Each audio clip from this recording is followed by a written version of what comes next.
May ano tayo guys, paksiw. Gagataan natin to. Pinaksiw ko muna para ma-absorb yung suka sa ano, sa isda.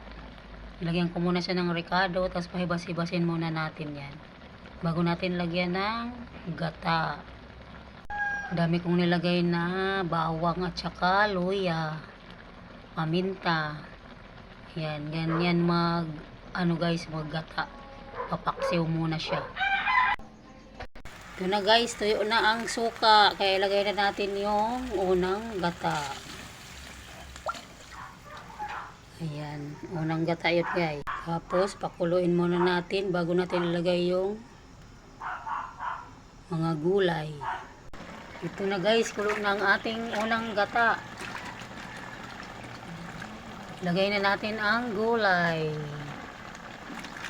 Ayan.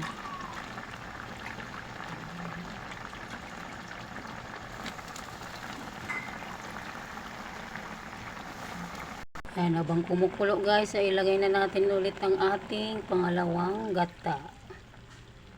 Ito na yan siya. Pwede mo na ulit timplahan kung kulang sa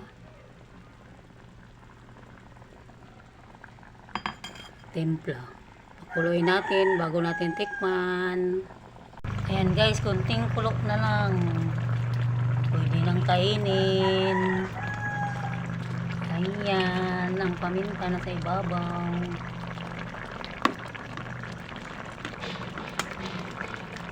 Sarap yan.